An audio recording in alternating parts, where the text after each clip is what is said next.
أشهد أن لا إله إلا الله وحده لا شريك له وأشهد أن محمدا عبده ورسوله أما بعد فأعوذ بالله من الشيطان الرجيم بسم الله الرحمن الرحيم الحمد لله رب العالمين الرحمن الرحيم مالك يوم الدين إياك نعبد وإياك نستعين اهدنا الصراط المستقيم صراط الذين أنعمت عليهم غير المغضوب عليهم ولا الضالين.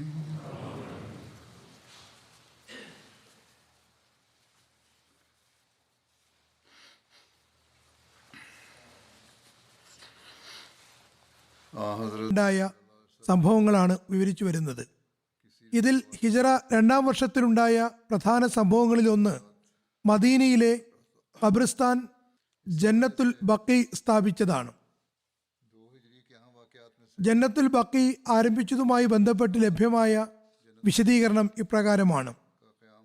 തിരുനബി സല്ലല്ലാഹു അലൈഹി വസല്ലം മദീനയിൽ എത്തിയ സമയത്ത് അവിടെ നിരവധി ഖബറിസ്ഥാനുകൾ ഉണ്ടായിരുന്നു.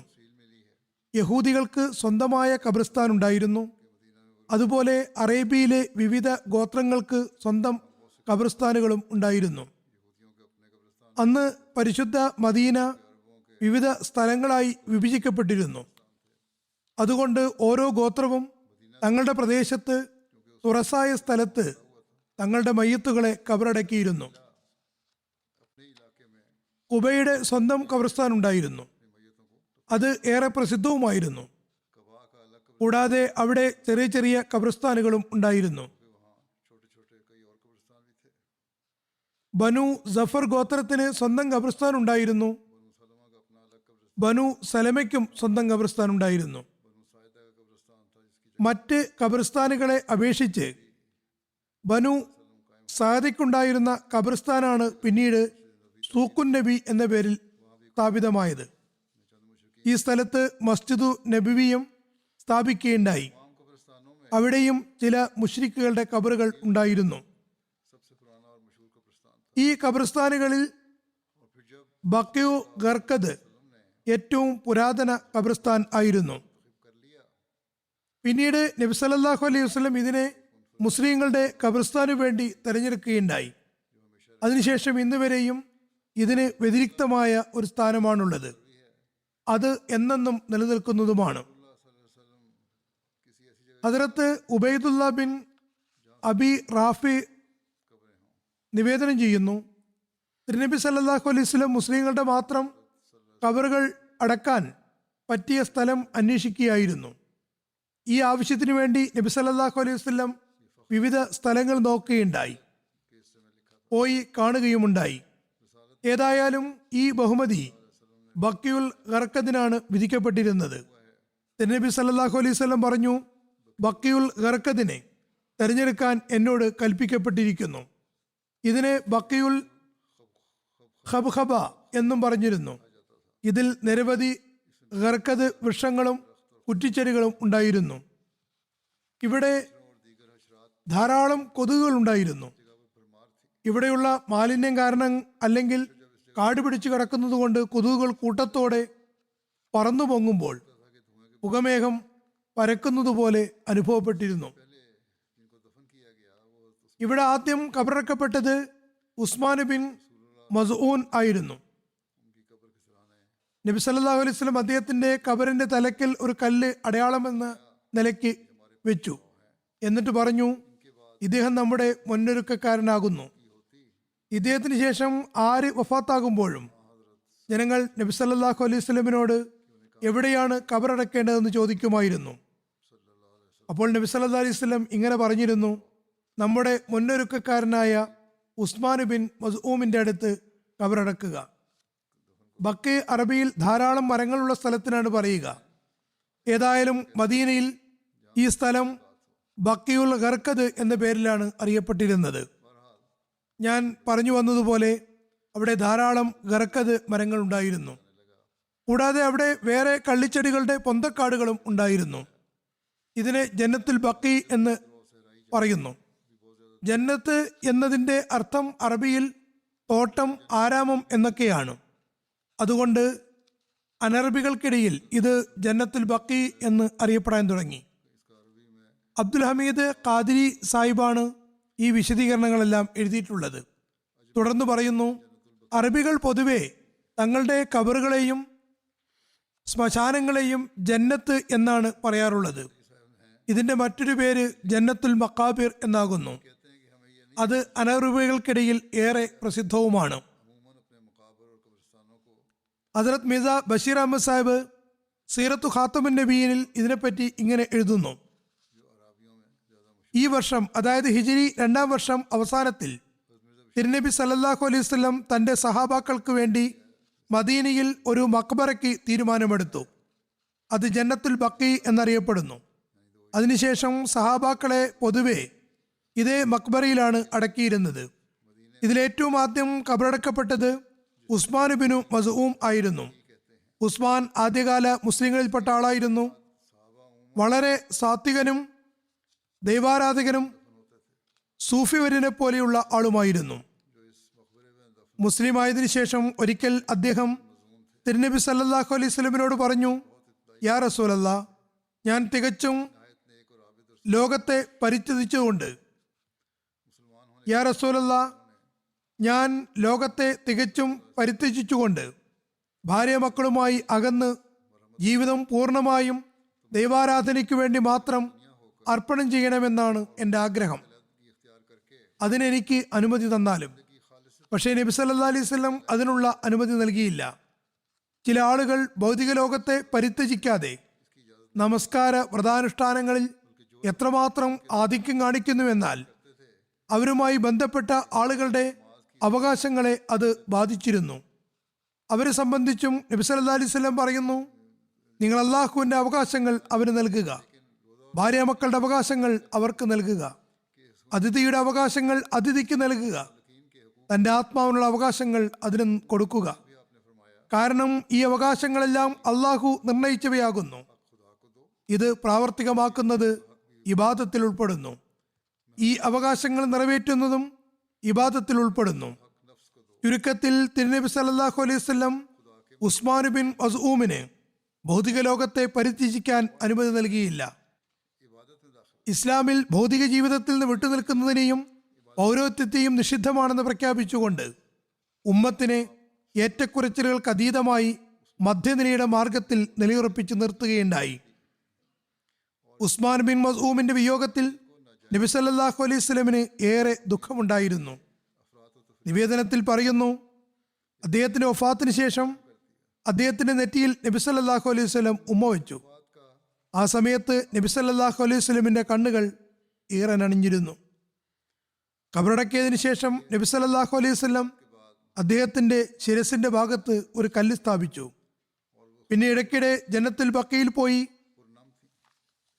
അദ്ദേഹത്തിന് വേണ്ടി ദുആ ചെയ്തിരുന്നു.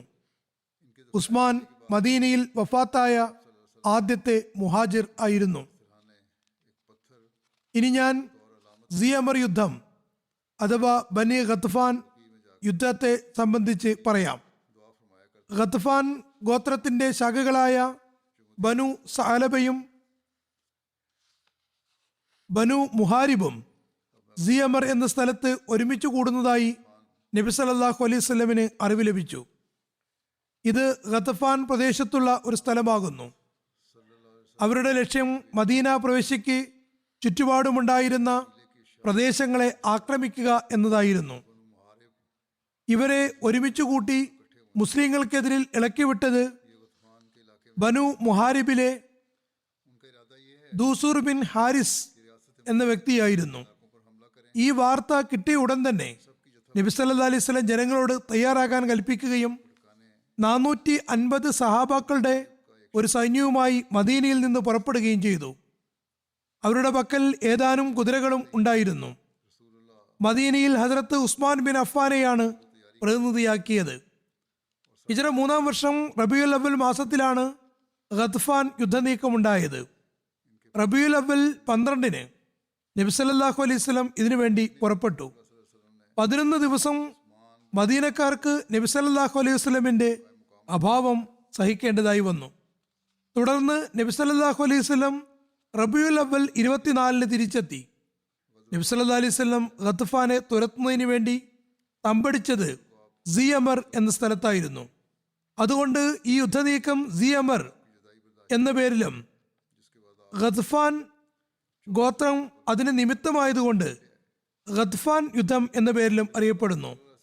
മുശ്രിക്കുകൾ സംഘടിക്കുന്നതിനെതിരിൽ നബി സല്ലല്ലാഹു അലൈഹി വസല്ലം പുറപ്പെട്ടതിനെ സംബന്ധിച്ച് ഉള്ള വിശദീകരണത്തിൽ പറയുന്നു, മദീനയിൽ നിന്ന് പുറപ്പെട്ടതിന് ശേഷം ദുൽഖിസ്സ എന്ന സ്ഥലത്ത് ബനു സാലബയിലെ ഒരാളെ സഹാബാക്കൾ കണ്ടുമുട്ടി.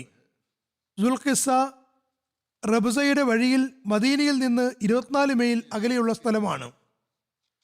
അയാളുടെ പേര് ജബ്ബാർ എന്നായിരുന്നു. സഹാബാക്കൾ അയാളെ പിടിച്ചുകെട്ടി. അയാളോട് ചോദിച്ചു, എങ്ങോട്ടാണ് പോകുന്നത്? അയാൾ പറഞ്ഞു, യസ്രിബിലേക്ക് പോവുകയാണ്, ഉപജീവനം തേടിയാണ് പോകുന്നത്. അങ്ങനെ അയാളെ നബി സല്ലല്ലാഹു അലൈഹി വസല്ലം മുന്നിൽ കൊണ്ടുവന്നു. അയാൾ നബി സല്ലല്ലാഹു അലൈഹി വസല്ലമിനോട് തന്റെ ഗോത്രത്തിന്റെ അവസ്ഥയെപ്പറ്റി അറിയിച്ചു കൊടുത്തു. നബി സല്ലല്ലാഹു അലൈഹി വസല്ലം അയാളോട് ഇസ്ലാം സ്വീകരിക്കാൻ അഭ്യർത്ഥിച്ചപ്പോൾ അയാൾ ഉടൻ തന്നെ മുസ്ലിമായി തീർന്നു. നബി സല്ലല്ലാഹു അലൈഹി വസല്ലം ബനു സാലബയെയും ബനു മുഹാരിബിനെയും നേരിടാൻ പുറപ്പെട്ടിരിക്കുകയാണെന്ന് അറിഞ്ഞപ്പോൾ അയാൾ നബി സല്ലല്ലാഹു അലൈഹി വസല്ലമിനോട് പറഞ്ഞു, അവർ ഒരിക്കലും അങ്ങയെ നേരിടുന്നതല്ല. അങ്ങയുടെ വരവിനെക്കുറിച്ച് അറിഞ്ഞാൽ തന്നെ അവർ ഒളിച്ചോടി പർവ്വത ശിഖരങ്ങളിലേക്ക് കയറിപ്പോകുന്നതാണ്. മദീനയ്ക്ക് ചുറ്റിലും അവർ ആക്രമണം നടത്താൻ ആഗ്രഹിച്ചിട്ടുണ്ടായിരുന്നു. പക്ഷേ മുസ്ലിങ്ങളെ അവർക്ക് നേരിടാൻ കഴിയുന്നതല്ല. എന്നിട്ട് പറഞ്ഞു, ഞാൻ അങ്ങയുടെ കൂടെ വരാം. നബി സല്ലല്ലാഹു അലൈഹി വസല്ലം ജബ്ബാറിനെ ബിലാലിന്റെ ചുമതലയിൽ ഏൽപ്പിച്ചു. അയാൾ മുസ്ലിങ്ങളെ മറ്റൊരു വഴിയിലൂടെ കൊണ്ടുപോയി തന്റെ നാട്ടിൽ എത്തിച്ചു. ഇസ്ലാമിക സൈന്യം വരുന്നത് കണ്ടപ്പോൾ അവിടെ ഉണ്ടായിരുന്നവരെല്ലാം ഓടിപ്പോയി മലകളിൽ കയറിക്കൂടി. നബി സല്ലല്ലാഹു അലൈഹി വസല്ലം മുന്നോട്ട് ഗമിച്ചു. സിയമർ എന്ന അരുവിയിൽ എത്തി. അവിടെ തമ്പടിച്ചു. പെട്ടെന്ന് അവിടെ ശക്തമായ മഴ തുടങ്ങി. നബി സല്ലല്ലാഹു അലൈഹി വസല്ലമയും സഹാബാക്കളുടെയും വസ്ത്രങ്ങൾ നനഞ്ഞു. നബി സല്ലല്ലാഹു അലൈഹി വസല്ലം തന്റെ നനഞ്ഞ വസ്ത്രങ്ങൾ ഉണങ്ങാൻ വേണ്ടി മരത്തിൽ തൂക്കിയിട്ടു. ആ മരത്തിന് കീഴിൽ കിടക്കുകയുണ്ടായി. മറ്റ് സഹാബാക്കൾ അവരുടെ ജോലികളിൽ വ്യാപൃതരായിരുന്നു. ഇവിടെ നബി സല്ലല്ലാഹു അലൈഹി വസല്ലമിനെ ഷഹീദാക്കാനുള്ള നീച ശ്രമം നടക്കുകയുണ്ടായി. ഇത് സംബന്ധിച്ച് പറയുന്നു, വാളൂരി പിടിച്ച് നിന്ന ഒരാളുടെ സംഭവമാണിത്. അവർ പർവ്വത ശിഖരങ്ങളിലാണ് ഒളിച്ചത്. അവർ അവിടെ നിന്ന് നബി സല്ലല്ലാഹു അലൈഹി വസല്ലമിന്റെ എല്ലാ നീക്കങ്ങളും കാണുന്നുണ്ടായിരുന്നു. മുശ്രിക്കുകൾ നബി സല്ലല്ലാഹു അലൈഹി വസല്ലം ഒറ്റയ്ക്ക് ഒരു സ്ഥലത്ത് കിടക്കുന്നത് കണ്ടപ്പോൾ അവർ തങ്ങളുടെ നേതാവായ ദൂസൂറിന്റെ അടുക്കലെത്തി. അയാൾ അവരിൽ ഏറ്റവും മികച്ച യോദ്ധാവായിരുന്നു. മുസ്ലിങ്ങൾ പറഞ്ഞു, ഈ സമയത്ത് മുഹമ്മദ് സല്ലല്ലാഹു അലൈഹി വസല്ലം തികച്ചും ഒറ്റയ്ക്ക് കിടക്കുന്നുണ്ട്. അയാളെ വകവരുത്തേണ്ടത് നിങ്ങളുടെ കടമയാണ്. മറ്റൊരു നിവേദനത്തിൽ പറയുന്നു, ദൂസൂർ നബി സല്ലല്ലാഹു അലൈഹി വസല്ലം ഒരിടത്ത് ഒറ്റയ്ക്ക് കിടക്കുന്നതായി കണ്ടപ്പോൾ പറഞ്ഞു, ഈ സമയത്തും മുഹമ്മദ് സല്ലല്ലാഹു അലൈഹി വസല്ലമിനെ ഞാൻ കൊലപ്പെടുത്തിയില്ലെങ്കിൽ അള്ളാഹു എന്നെ തന്നെ നശിപ്പിക്കട്ടെ. ഏതായാലും ഇത്രയും പറഞ്ഞ് അയാൾ ഊരിപ്പിടിച്ച വാളുമായി പുറപ്പെട്ടു. നബി സല്ലല്ലാഹു അലൈഹി വസല്ലമിന്റെ ശിരസിന്റെ അടുത്തെത്തി നിന്നു. പിന്നെ പെട്ടെന്ന് നബി സല്ലല്ലാഹു അലൈഹി വസല്ലം സംബോധന ചെയ്തുകൊണ്ട് ചോദിച്ചു, ഇന്നിപ്പോൾ ആരാണ് താങ്കളെ എൻ്റെ കയ്യിൽ നിന്ന് രക്ഷിക്കുക? നബി സല്ലല്ലാഹു അലൈഹി വസല്ലം വളരെ ശാന്ത ഗംഭീരമായി പറഞ്ഞു, അള്ളാഹു എന്നെ നിന്നിൽ നിന്ന് സംരക്ഷിക്കുന്നതാണ്. അത് കേട്ടപ്പോൾ അയാൾ തറയിൽ വീണുപോയി. വാളും അയാളുടെ കയ്യിൽ നിന്ന് ഉതിർന്നു വീണു. നബി സല്ലല്ലാഹു അലൈഹി വസല്ലം ഉടൻ തന്നെ അയാളുടെ വാളെടുത്ത് അയാളോട് ചോദിച്ചു, ഇനി നിന്നെ എൻ്റെ കയ്യിൽ നിന്ന് ആരാണ് രക്ഷിക്കുക? അപ്പോൾ ദൂസൂർ പറഞ്ഞു, ലാ അഹദുൻ വഅന അഷ്ഹദു അല്ലാ ഇലാഹ ഇല്ലല്ലാഹു വഅന്ന മുഹമ്മദ് റസൂലുള്ളാഹി വല്ലാഹി ലാ ഉഖസ്സിറ അലൈക ജംഅം വ അബദ. ആരുമില്ല, എന്നെ ആർക്കും രക്ഷിക്കാൻ കഴിയില്ല. അള്ളാഹു ഏകനാണെന്നും മുഹമ്മദ് സല്ലല്ലാഹു അലൈഹി വസല്ലം അള്ളാഹുവിന്റെ ദൂതനാണെന്നും ഞാൻ സാക്ഷ്യം വഹിക്കുന്നു. അള്ളാഹുവാണേ, മേലിൽ ഒരിക്കലും ഞാൻ താങ്കൾക്കെതിരിൽ ആളുകളെ സംഘടിപ്പിക്കുന്നതല്ല. ഇങ്ങനെ അയാൾ ശപഥം ചെയ്തു. നബി സല്ലല്ലാഹു അലൈഹി വസല്ലം അയാളുടെ വാൾ അയാൾക്ക് തന്നെ നൽകുകയുണ്ടായി. ദൂസൂർ നബി സല്ലല്ലാഹു അലൈഹി വസല്ലമയോട് പറഞ്ഞു, അള്ളാഹുവാണേ, ഔദാര്യം ചെയ്യുന്ന കാര്യത്തിൽ താങ്കൾ എന്നേക്കാൾ ഉത്തമനാകുന്നു. നബി സല്ലല്ലാഹു അലൈഹി വസല്ലം അയാൾക്ക് മറുപടിയായി പറഞ്ഞു, അനഹക്കു ബിദാലിക മിൻക, ഞാൻ ഇക്കാര്യത്തിൽ നിന്നോട് ഔദാര്യം കാണിക്കാൻ ഏറെ കടമപ്പെട്ടവനാകുന്നു. ദൂസൂർ തന്റെ ജനതയുടെ അടുക്കലേക്ക് തിരിച്ചെത്തി. പക്ഷെ അയാളുടെ അവസ്ഥ മാറിയിരുന്നു. അയാൾ തന്റെ ജനങ്ങൾക്ക് തബ്ലീഗ് ചെയ്യാൻ തുടങ്ങി. ദൂസൂർ തനിക്കുണ്ടായ കാര്യങ്ങൾ വിവരിച്ചു. താൻ വീണതിനെ പറ്റി അയാൾ ഇപ്രകാരം വിവരിക്കുന്നു: ഞാൻ അവിടെ നല്ല ഉയരമുള്ള മറ്റൊരാളെ കണ്ടു. ഞാൻ അവിടെ വാളുയർത്തി നിന്നപ്പോൾ വളരെ ഉയരമുള്ള ആൾ അവിടെ വരുന്നതായി കാണുകയുണ്ടായി. അയാൾ എൻ്റെ നെഞ്ചിൽ പിടിച്ച് തള്ളിയപ്പോൾ ഞാൻ മലർന്നടിച്ചു വീണു. അയാൾ കൈകൊണ്ട് അടിച്ചപ്പോൾ ഞാൻ മലർന്നടിച്ച് വീഴുകയുണ്ടായി. അപ്പോൾ അതൊരു മനുഷ്യനല്ലെന്നും മലക്കാണെന്നും എനിക്ക് ബോധ്യമായി. അതുകൊണ്ട് ഞാൻ അപ്പോൾ തന്നെ അള്ളാഹു അല്ലാതെ മറ്റൊരു ആരാധ്യനില്ലെന്നും മുഹമ്മദ് സല്ലല്ലാഹു അലൈഹി വസല്ലം റസൂലാണെന്നും സാക്ഷ്യം വഹിച്ചു. പറയുന്നു, അള്ളാഹുവാണേ, ഞാൻ ഇനിമേലിൽ അവർക്കെതിരിൽ യാതൊരു നീക്കവും നടത്തുന്നതല്ല. തുടർന്ന് അയാൾ തന്റെ സമൂഹത്തിന് ഇസ്ലാമിലേക്ക് ക്ഷണിക്കാൻ തുടങ്ങി. അള്ളാഹു അയാൾ മുഖേന നിരവധി ആളുകൾക്ക് സന്മാർഗം നൽകുകയും ചെയ്തു. തുടർന്ന് നബി സല്ലല്ലാഹു അലൈഹി വസല്ലം മദീനയിലേക്ക് തിരിച്ചു വന്നു. എവിടെയും ഒരു പോരാട്ടവും ഉണ്ടായില്ല. ഈ യുദ്ധത്തിന് വേണ്ടി നബി സല്ലല്ലാഹു അലൈഹി വസല്ലം 11 ദിവസം മദീനയ്ക്ക് പുറത്തു തങ്ങി. ഒരു നിവേദനമനുസരിച്ച് 15 ദിവസം മദീനയ്ക്ക് പുറത്തായിരുന്നു. അബൂ ഉമർ പറയുന്നു, നബി സല്ലല്ലാഹു അലൈഹി വസല്ലം നജദിൽ സഫർ മാസം മുഴുവനും തങ്ങുകയുണ്ടായി. ഇതൊക്കെ വ്യത്യസ്ത നിവേദനങ്ങളാണ്. ഏതായാലും ഇത് ഏതാനും ദിവസത്തെ യാത്രയായിരുന്നു. നേരത്തെ പറഞ്ഞ നബി സല്ലല്ലാഹു അലൈഹി വസല്ലമിന് നേരെ വാളിയുയർത്തിയ സംഭവത്തെ, നബി സല്ലല്ലാഹു അലൈഹി വസല്ലമിനെ വധിക്കാനുള്ള ശ്രമത്തെ സാത്തുർ റിഖാ സംഭവവുമായി ചേർത്തുകൊണ്ട് ഒരേ സംഭവമാണെന്ന് ചില പണ്ഡിതന്മാർ അഭിപ്രായപ്പെടുന്നു. എന്നാൽ ഭൂരിഭാഗം ഗവേഷകരും ഇത് രണ്ടും വ്യത്യസ്ത യുദ്ധനീക്കങ്ങളായിരുന്നുവെന്ന് പറയുന്നു. സാത്തുർ റിഖാ യുദ്ധനീക്കത്തിൽ ആക്രമണം നടത്തിയ ആളുകളുടെ പേര് ഓറസ് എന്നും പറയുന്നു. ഇയാൾ ഇസ്ലാം സ്വീകരിച്ചുവെന്നും ഇല്ലെന്നും പറയപ്പെടുന്നു. ഏതായാലും അപ്പോൾ നബി സല്ലല്ലാഹു അലൈഹി വസല്ലമയുടെ മേലിൽ ഒരിക്കലും തിരുനബിക്കെതിരിൽ വരികയില്ലെന്ന് ശപഥം ചെയ്യുകയുണ്ടായി. ബുഖാരിയിലും ഈ നിവേദനമാണുള്ളത്.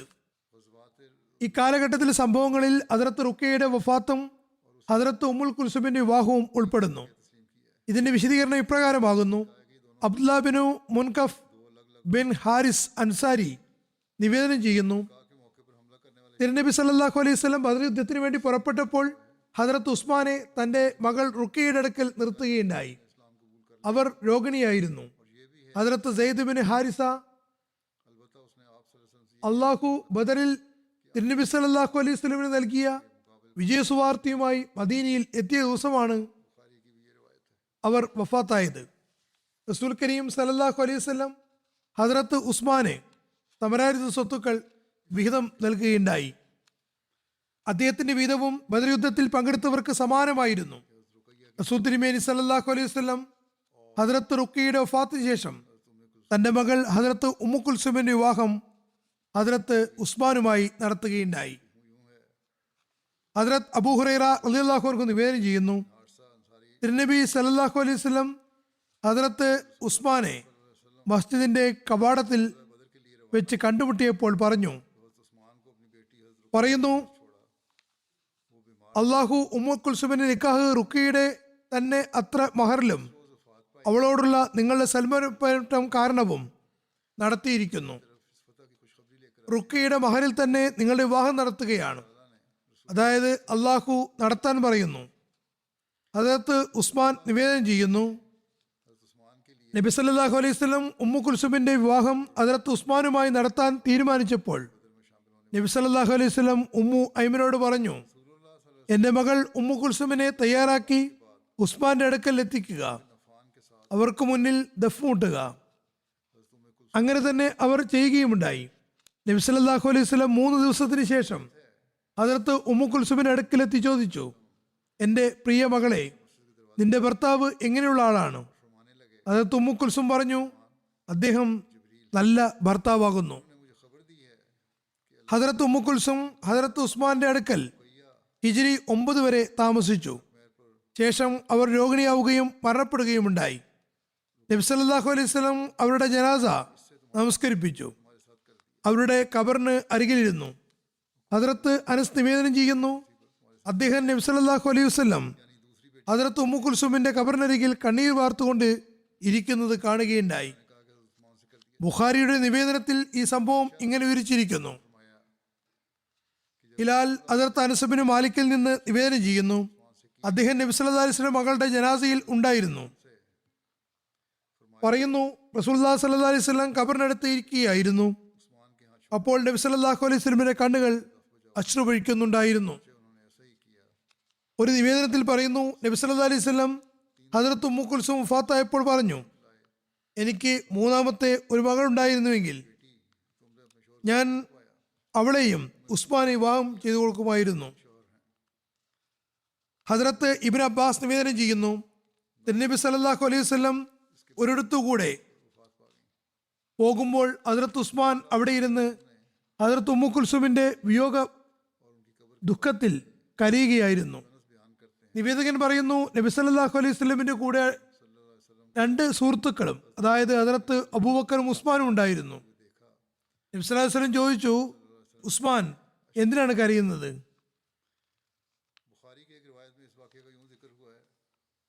ഉസ്മാൻ പറഞ്ഞു, യാ റസൂലല്ലാ, അങ്ങുമായുള്ള എൻ്റെ ജാമാതാവ് എന്ന ബന്ധം അവസാനിച്ചതിനാലാണ് ഞാൻ കരയുന്നത്. ഞാനുമായി വിവാഹം ചെയ്തിരുന്ന 2 പേരും വഫാത്തായിരിക്കുന്നു. ജാമാതാവ് എന്ന ബന്ധവും ഇല്ലാതായി. നബി സല്ലല്ലാഹു അലൈഹി വസല്ലം പറഞ്ഞു, കരയേണ്ട, എൻ്റെ ജീവൻ ആരുടെ കയ്യിലാണ് ഉള്ളത് അവനാണ് സത്യം. എനിക്ക് 100 പെൺമക്കൾ ഉണ്ടായിരിക്കുകയും അവർ ഓരോരുത്തരായി മരണപ്പെടുകയുമാണെങ്കിലും ഞാൻ ഓരോരുത്തരെയും ഒന്നിനു പിറകെ മറ്റൊന്നായി നീയുമായി തന്നെ വിവാഹം നടത്തുമായിരുന്നു. അങ്ങനെ ആ 100 പേരിൽ ആരും അവശേഷിക്കാതിരുന്നാലും ശരി. ഏതായാലും ഇത് സ്നേഹത്തിൻ്റെയും ബന്ധത്തിൻ്റെയും പരസ്പരമുള്ള ഒരു പ്രകടനമായിരുന്നു. ഉസ്മാൻ ജാമാതാവ് എന്ന ബന്ധം അവസാനിച്ചതിലാണ് സങ്കടപ്പെട്ടിരുന്നത്. എന്നാൽ നബി സല്ലല്ലാഹു അലൈഹി വസല്ലം വളരെ നല്ല നിലയിൽ സമാശ്വസിപ്പിച്ചുകൊണ്ട് ഈ ബന്ധം നിലനിൽക്കുന്നുവെന്ന് ഉസ്മാന് ഉറപ്പ് നൽകി കൊണ്ട് പറഞ്ഞു, താങ്കൾ അസ്വസ്ഥനാകേണ്ടതില്ല. ഹദരത്ത് മിർസ ബഷീർ അഹമ്മദ് സാഹിബ് സീറത്ത് ഖാത്തമുൻ നബിയിൽ ഈ വിവാഹത്തെ സംബന്ധിച്ച് പറയുന്നു, നബി സല്ലല്ലാഹു അലൈഹി വസല്ലം മകളും ഹദരത്ത് ഉസ്മാൻ ബിൻ അഫ്ഫാന്റെ ഭാര്യയുമായ റുഖയ്യയുടെ വഫാത്തിന് ശേഷം നബി സല്ലല്ലാഹു അലൈഹി വസല്ലം തന്റെ 2ാമത്തെ മകൾ ഉമ്മു കുൽസുമിന്റെ വിവാഹവും ഹദരത്ത് ഉസ്മാനുമായി നടത്തി. ഇവർ ഹദരത്ത് ഫാത്തിമയെക്കാൾ മൂത്തതും ഹദരത്ത് റുഖയ്യയേക്കാൾ ചെറുതുമായിരുന്നു. ഈ 2 വിവാഹങ്ങൾ കാരണം ഹദരത്ത് ഉസ്മാനെ ദുന്നൂറൈൻ, 2 പ്രകാശമുള്ളവൻ എന്ന് പറയുന്നു. ഉമ്മു കുൽസുമിന്റെ ഇത് 2ാമത്തെ വിവാഹമായിരുന്നു. നബി സല്ലല്ലാഹു അലൈഹി വസല്ലം പിതൃവ്യനായ അബൂലഹബിന്റെ 2 ആൺമക്കളുമായി അവരുടെയും അവരുടെ സഹോദരി റുഖയ്യയുടെയും നിക്കാഹ് നടന്നിരുന്നു. എന്നാൽ വീട് കൂടുന്നതിന് മുമ്പേ മതപരമായ എതിർപ്പ് കാരണം ഈ ബന്ധം ഒഴിവായിപ്പോയി. നബി സല്ലല്ലാഹു അലൈഹി വസല്ലം ഹദരത്ത് ഉസ്മാനുമായി ആദ്യം റുഖയ്യയുടെ വിവാഹം നടത്തി. റുഖയ്യയുടെ വഫാത്തിന് ശേഷം ഉമ്മു കുൽസുവുമായും വിവാഹം നടത്തുകയുണ്ടായി. എന്നാൽ ഖേദകരമെന്ന് പറയട്ടെ, ഈ 2 മക്കളുടെയും തലമുറ ഉണ്ടായില്ല. ഉമ്മു കുൽസുമിന് മക്കളൊന്നും തന്നെ ഉണ്ടായില്ല. റുഖയ്യയുടെ മകൻ അബ്ദുള്ള 6ാമത്തെ വയസ്സിൽ മരണപ്പെട്ടു. ഉമ്മു കുൽസുമിന്റെ വിവാഹം ഹിജ്രി 3ാം വർഷം റബീഉൽ അവൽ മാസമാണ് നടന്നത്.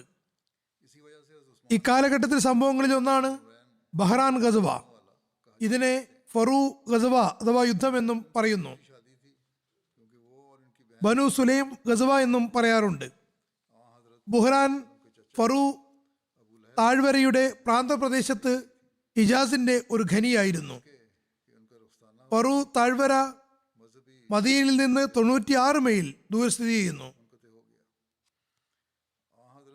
ബനു സുലൈമിലെ വളരെയേറെ ആളുകൾ ബുഹ്റൈനിൽ ഒരുമിച്ച് കൂടുന്നുവെന്ന് അറിഞ്ഞപ്പോൾ നബി സല്ലല്ലാഹു അലൈഹി വസല്ലം ഹദ്രത്ത് അബ്ദുല്ലാ ബിൻ ഉമ്മെ മക്തൂമിനെ മദീനയിൽ തന്റെ പ്രതിനിധിയായി നിയോഗിച്ചുകൊണ്ട്, മറ്റൊരു നിവേദനം അനുസരിച്ച് ഹദ്രത്ത് ഉമറിനെ പ്രതിനിധിയായി നിശ്ചയിച്ചുകൊണ്ട് 300 സഹാബാക്കളെയും കൂട്ടി ബുഹ്റാനിലേക്ക് പുറപ്പെട്ടു. നബി സല്ലല്ലാഹു അലൈഹി വസല്ലം പുറപ്പെടാനുള്ള കാരണം വെളിപ്പെടുത്തിയിരുന്നില്ല. ഇസ്ലാമിക സൈന്യം ബുഹ്റാനിൽ നിന്ന് ഒരു രാത്രി ദൈർഘ്യമുള്ള അത്രയും ദൂരത്ത് എത്തിയപ്പോൾ അവിടെ ബനു സുലൈമിലുള്ള ഒരാളെ കണ്ടുമുട്ടി. അയാൾ നബി സല്ലല്ലാഹു അലൈഹി വസല്ലമയോട് പറഞ്ഞു, ആളുകളെല്ലാം ചിതറിപ്പിരിഞ്ഞിരിക്കുന്നു. നബി സല്ലല്ലാഹു അലൈഹി വസല്ലം അയാളെ ഒരു സഹാബിയുടെ ചുമതലയിൽ ഏൽപ്പിച്ച് യാത്ര തുടർന്നു. അങ്ങനെ ബുഹ്റാനിൽ എത്തി അവിടെ നബി സല്ലല്ലാഹു അലൈഹി വസല്ലം ആരെയും കണ്ടില്ല. കാരണം എല്ലാവരും തന്താങ്ങളുടെ വെള്ളമുള്ള സ്ഥലങ്ങളിലേക്ക് ചിതറിപ്പിരിഞ്ഞിരുന്നു. തുടർന്ന് നബി സല്ലല്ലാഹു അലൈഹി വസല്ലം തിരിച്ചു പോന്നു. യുദ്ധത്തിന്റെ സാഹചര്യം ഉണ്ടായില്ല. നബി സല്ലല്ലാഹു അലൈഹി വസല്ലം ഈ യുദ്ധത്തിന് വേണ്ടി ജമാദിൽ ഊല 6-ാം തീയതിയാണ് പുറപ്പെട്ടത്. 10 രാത്രികൾ പുറത്ത് കഴിഞ്ഞതിന് ശേഷം 16-ാം തീയതി തിരിച്ചെത്തി. ഇതിന് നേരെ വിപരീതമായി ഇബ്നു ഇസാഖ് ഇങ്ങനെ വിവരിക്കുന്നു: നബി സല്ലല്ലാഹു അലൈഹി വസല്ലം ഖുറൈശികളുടെ കച്ചവട സംഘത്തെ തടയാൻ ആഗ്രഹിച്ചിരുന്നു. അങ്ങനെ ബുഹ്റാനിലെത്തി. ഇത് ഹിജാസിന്റെ ഫറു താഴ്വരയുടെ പ്രാന്തപ്രദേശമാകുന്നു, ഒരു ഖനിയുമാകുന്നു. എന്നാൽ നബി സല്ലല്ലാഹു അലൈഹി വസല്ലം റബീഉൽ ആഖിർ, ജമാദിൽ ഊല എന്നീ 2 മാസങ്ങൾ അവിടെ തങ്ങുകയുണ്ടായി. പിന്നെ തിരിച്ച് മദീനയിലെത്തി. ഇതിനിടയിൽ ഒരു യുദ്ധ സാഹചര്യവും ഉണ്ടായില്ല. ഹദ്രത്ത് മീർസ ബഷീർ അഹമ്മദ് സാഹിബ് ബുഹ്റാൻ യുദ്ധനീക്കത്തെ പറ്റി പറയുന്നു: സി അമർ യുദ്ധ നീക്കത്തിന് അധികകാലം കഴിയുന്നതിന് മുമ്പേ, അതായത് നബി സല്ലല്ലാഹു അലൈഹി വസല്ലം ഹിജ്റ 3-ാം വർഷം റബീഉൽ അവൽ മാസം അവസാനത്തിൽ ബനു സുലൈം വീണ്ടും മദീനയെ അപ്രതീക്ഷിതമായി ആക്രമിക്കാൻ വലിയ തോതിൽ ആളുകളെ ഒരുമിച്ച് കൂട്ടുന്നുവെന്നും ഭയാനകമായ അറിയിപ്പ് ലഭിക്കുകയുണ്ടായി. മാത്രമല്ല, അവരോടൊപ്പം ഖുറൈശികളുടെ ഒരു സംഘവും ഉണ്ടായിരുന്നു. നിവൃത്തിയില്ലാതെ നബി സല്ലല്ലാഹു അലൈഹി വസല്ലം സഹാബാക്കളുടെ ഒരു സംഘവുമായി വീണ്ടും മദീനയിൽ നിന്ന് പുറപ്പെട്ടു. പതിവ് ശീലമനുസരിച്ച് അറബികളിലെ ഈ മൃഗസമാനരായ ആളുകൾ തങ്ങളുടെ ഇരയെ ഓർക്കപ്പുറത്ത് അശ്രദ്ധമായി കഴിയുന്ന അവസ്ഥയിൽ തക്കം പാർത്ത് ആക്രമിക്കാനാണ് ആഗ്രഹിക്കുന്നത്. എന്നാൽ നബി സല്ലല്ലാഹു അലൈഹി വസല്ലം വരുന്നുണ്ടെന്ന് അറിഞ്ഞപ്പോൾ അവർ 4 പാടും ചിതറിപ്പിരിഞ്ഞു. നബി സല്ലല്ലാഹു അലൈഹി വസല്ലം കുറച്ചു കാലം അവിടെ തങ്ങിയ ശേഷം തിരിച്ച് വരികയും ചെയ്തു. ബനു സുലൈമും ബനു ഖത്ഫാനും ഇങ്ങനെ കൂടെ മദീനയെ ആക്രമിക്കാൻ ഒരുമിച്ച് കൂടുന്നത് അറേബ്യൻ മണലാരണ്യത്തിൽ എത്രമാത്രം ഇസ്ലാമിൽ കഠിന ശത്രുക്കൾ ഉണ്ടായിരുന്നു എന്നത് വ്യക്തമാക്കുന്നുണ്ട്. എന്തെങ്കിലും അവസരം കിട്ടിയാൽ മുസ്ലിങ്ങളെ നശിപ്പിക്കാമെന്ന ചിന്താഗതിയായിരുന്നു അവർ കഴിച്ചുകൂട്ടിയിരുന്നത്. മുസ്ലിങ്ങളുടെ അന്നത്തെ ദുരവസ്ഥയും ഒന്ന് ചിന്തിച്ചു നോക്കുക. അവർ അക്കാലഘട്ടത്തിലെ ദിവസങ്ങൾ എങ്ങനെയായിരിക്കും കഴിച്ചുകൂട്ടിയിട്ടുണ്ടാവുക. ഒരു സമയത്ത് ഒരു ഭാഗത്ത് മക്കയിലെ ഖുറൈശികൾ ഇസ്ലാമിനോടുള്ള ശത്രുതയും ബദർ യുദ്ധത്തിന് പ്രതികാരം ചെയ്യണമെന്ന മനസ്ഥിതിയും അവരെ അന്ധരാക്കിയിട്ടുണ്ടായിരുന്നു. മുസ്ലിങ്ങളെ ഉന്മൂലനം ചെയ്യുന്നത് വരെ സമാധാനത്തിൽ കഴിയുന്ന പ്രശ്നമില്ലെന്ന് അവർ കാബയുടെ കർട്ടിന് മുകളിൽ പിടിച്ച് ശപഥങ്ങൾ ചെയ്തിരുന്നു. മറുഭാഗത്ത് അറേബ്യകൾ മണലാരണ്യത്തിലെ രക്തദാഹികളായ മൃഗസമാനരായ ആളുകൾ അവർ ഖുറൈശികളുമായി സമ്പർക്കം പുലർത്തി ഇസ്ലാമിനോടുള്ള ശത്രുതയിൽ മുസ്ലിങ്ങളുടെ രക്തം കുടിക്കാൻ വെമ്പൽ കൊള്ളുന്നവരായി തീർന്നിരിക്കുന്നു. നോക്കുക, ബദറിന് ശേഷം ഏതാനും മാസങ്ങൾക്കകം തന്നെ മൃഗീയരായ അറേബ്യൻ ഗോത്രങ്ങളുടെ രക്തദാഹത്തിൽ നിന്ന് സുരക്ഷിതമാകാൻ എത്ര പ്രാവശ്യമാണ് നബി സല്ലല്ലാഹു അലൈഹി വസല്ലമന് സ്വയം യാത്ര ചെയ്യേണ്ടി വന്നത്? സർ വില്യം മുയർ ഇത് ശരിവെച്ചുകൊണ്ട് പറയുന്നു, ഇത് ശക്തമായ ചൂടുകാലമായിരുന്നു, കഠിനമായ ചൂട് ആയിരുന്നു.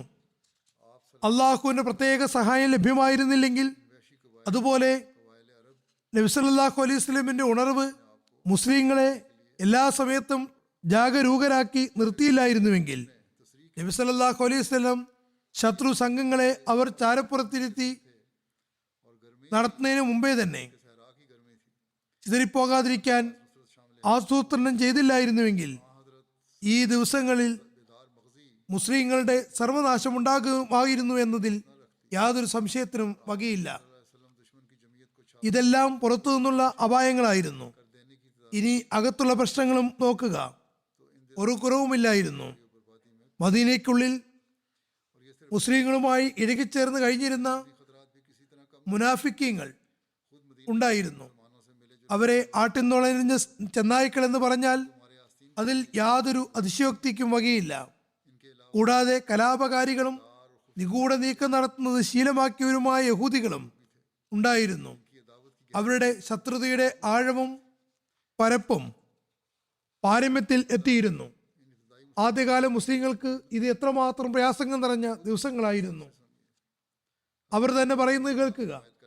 ഹദ്രത്ത് ഉബയ്യ് ഇബ്നു കഅബ് നിവേദനം ചെയ്യുന്നു, അക്കാലത്ത് സഹാബാക്കൾ ഭയം നിമിത്തം ആയുധങ്ങൾ കൂടെ കരുതിയാണ് ഉറങ്ങിയിരുന്നത്. പെട്ടെന്ന് ആക്രമണമുണ്ടായാലോ എന്ന് കരുതി പകലും എല്ലാ സമയത്തും ആയുധം ധരിച്ചാണ് കഴിഞ്ഞിരുന്നത്. നമുക്ക് സമാധാനത്തോടെ ജീവിക്കാൻ കഴിയുന്ന കാലം വരെയും, അതുപോലെ അള്ളാഹുവിനെ അല്ലാതെ മറ്റാരെയും ഭയപ്പെടാതെയും ജീവിക്കാൻ കഴിയുമോ എന്ന് അവർ പരസ്പരം സംസാരിച്ചിരുന്നു. ഈ വാക്കുകളിൽ എത്രമാത്രം അസ്വസ്ഥതയും നിസ്സഹാവസ്ഥയും പ്രകടമാണ്. സമാധാനത്തോടെയും സ്വസ്ഥതയും പോലും ഉള്ള ജീവിതത്തിന് എത്രമാത്രം ആഗ്രഹമാണുള്ളത്. ഇതേപ്പറ്റി നീതിമാനായ ഒരു വ്യക്തിക്കും സ്വയം മനസ്സിലാക്കാൻ കഴിയുന്നതേയുള്ളൂ. ഇത് തന്നെയാണ് ഒരുപക്ഷെ ഇന്നും ഉള്ളത്, പ്രത്യേകിച്ചും ഫലസ്തീനിൽ. മറ്റൊരു യുദ്ധം സരിയ സെയ്ദ് ബിൻ ഹാരിസയാകുന്നു. ഇതിന്റെ വിശദീകരണത്തിൽ പറയുന്നു, ബനു സുലൈമിന്റെ പരാജയം, ബനു ഖത്ഫാന്റെ നാടുകടത്തൽ, സവീഖ് യുദ്ധത്തിൽ അബൂ സുഫിയാന്റെ ഒളിച്ചോട്ടം, ബനു ഖത്ഫാൻ യുദ്ധത്തിൽ ബനു സാലബിയുടെയും ബനു മുഹാരിബിന്റെയും പരസ്പരം ഏറ്റുമുട്ടിയത് എന്നിവ സൈനിക തലത്തിൽ മദീനയുടെ യശസ് വാനോളം ഉയർത്തുന്നതിന് കാരണമാണ്. പ്രത്യേകിച്ചും ബദർ യുദ്ധത്തിൽ വിശ്വാസികളുടെ വിജയവും മുശ്രിക്കുകളുടെ ദയനീയ പരാജയവുമാണ് ഉണ്ടായിരുന്നത്. കാരണം ഇസ്ലാമിക ശത്രുക്കൾ സാമ്പത്തിക സഹായത്തിലും ഞെരുക്കത്തിലും ഏറെ അസ്വസ്ഥരായിരുന്നു.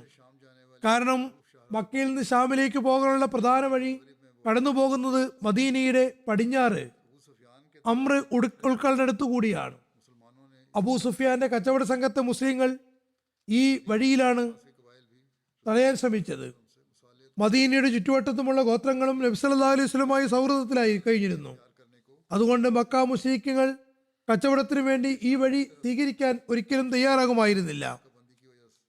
മുസ്ലിങ്ങൾക്കെതിരെ നടത്തിയ സാമ്പത്തിക ഉപരോധം കാരണം അവർ ഏറെ അസ്വസ്ഥരും ആയിരുന്നു. ഷാമിലേക്കുള്ള അറിയപ്പെടുന്ന വഴി ഒഴിവാക്കി അവർ മറ്റു രീതി അന്വേഷിക്കാൻ തുടങ്ങി.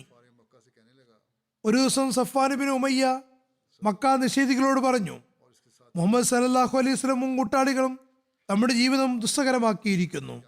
നമ്മുടെ കച്ചവട കേന്ദ്രത്തിലേക്ക് പോകുന്നതിൽ നിന്ന് നമ്മെ അവർ തടഞ്ഞിരിക്കുന്നു. ഇനി എന്ത് ചെയ്യണമെന്ന് എനിക്കൊരെത്തും പിടിയും കിട്ടുന്നില്ല. അവർ സമുദ്രതീരത്ത് നിന്ന് അല്പം പോലും മാറാൻ തയ്യാറാകുന്നില്ല. സമുദ്രതീരത്ത് വസിച്ചിരുന്ന ഗോത്രങ്ങളും അവരുമായി രഞ്ജിപ്പിലും സൗഹാർദ്ദത്തിലുമാണ്. അവരെല്ലാം മുസ്ലിങ്ങളോട് ഒപ്പമാണുള്ളത്. ഇനി നമ്മൾ എങ്ങോട്ട് പോകും? എന്തു ചെയ്യും?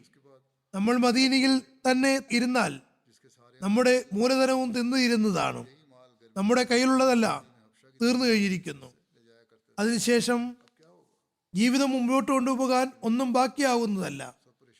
ഈ സമയത്താണ് നമ്മൾ ചൂടുകാലത്ത് ഷാമിലേക്കും തണുപ്പ് കാലത്ത് ഹബിഷയിലേക്കും കച്ചവടത്തിന് വേണ്ടി പോയിരുന്നത്.